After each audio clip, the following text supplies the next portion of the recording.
নমস্কার বন্ধুরা, আজ আমি এসেছি একটি অন্যরকম ভিডিও নিয়ে। তাই ভিডিওটা পুরোটি দেখার অনুরোধ রইল। আমার নিজের চুলটা আমি নিজে কেন কাটছি তা আমি এই ভিডিওটিতে বলবো। আমরা প্রত্যেকে জানি ক্যান্সার জিনিসটা এখন প্রচুর ছড়িয়ে গেছে। প্রচুর মানুষ ভুগছেন ক্যান্সার রোগে। ক্যান্সারের একটাই ট্রিটমেন্ট আছে, সেটি হলো কেমোথেরাপি। তা পেশেন্টের কেমোথেরাপি চলার সময় মাথার সমস্ত চুল উঠে যায়।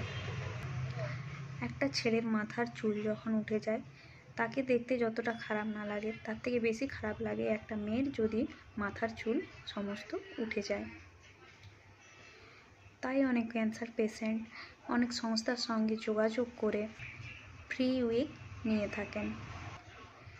তাই মেয়েদের আমি বলতে চাই যে আমরা তো প্রায় চুল কাটিং করাতেই থাকি, তো ওই চুলটা যদি না কেটে 1 বছর বা 1.5 বছর যদি সম্ভব হয় রেখে একটু লম্বা করে তারপর কেটে আমরা কোনো সংস্থাকে ডোনেট করি, তাহলে আমাদের ওই কেটে ফেলা চুলটা কোনো মানুষের মুখে হাসি ফোটায়। তাই আমি আমার চুলটি না কেটে অনেক দিন ধরে লম্বা করে আমার চুলটি আমি দান করলাম। তোমরা যদি কেউ ইচ্ছুক থেকে থাকো আমার সাথে যোগাযোগ করতে পারো। আমি একজন ম্যাডামের সাথে যোগাযোগ করে পুরো প্রসেসটা করেছি। যেহেতু ম্যাডাম আগেও একবার চুল দান করেছেন, তাই পুরো বিষয়টা ম্যাডামের কাছ থেকে জেনে আমিও করলাম। কারো কাছ থেকে না জেনে বিষয়টা দান করাটা ঠিক হবে না, সেটা সৎ কাজে না লেগে অসৎ কাজেও লাগতে পারে।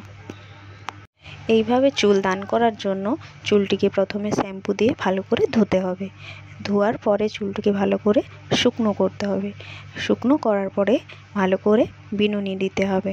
বিনুনি করার আগে ও পরে গার্ডার দিয়ে ভালো করে আটকে নিতে হবে যাতে চুলটা না ঘেঁটে যায়। তারপর যতটা কাটার ইচ্ছা ততটা কাটতে হবে। আমার এতটা চুল লম্বা ছিল তাই এতটা বিনুনি আমি কেটেছি। কাটার পরে সেটিকে একটা ভালো পলিথিনে ভরে নিতে হবে।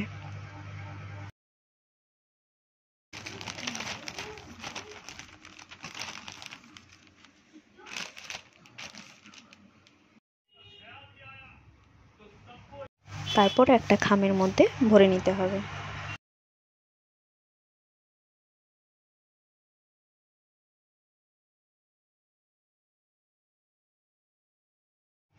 আর খামের মুখটা আঠা দিয়ে ভালো করে চিটিয়ে দিতে হবে।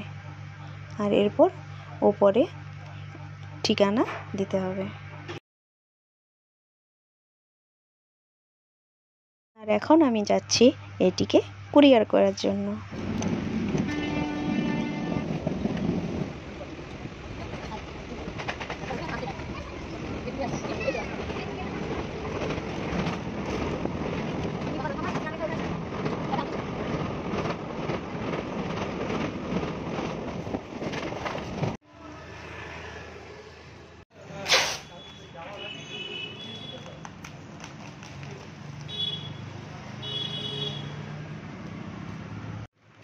আর আমার হয়ে গেল কুরিয়ার করা।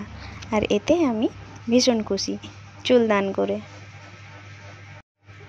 ভিডিওটি দেখার জন্য অসংখ্য ধন্যবাদ।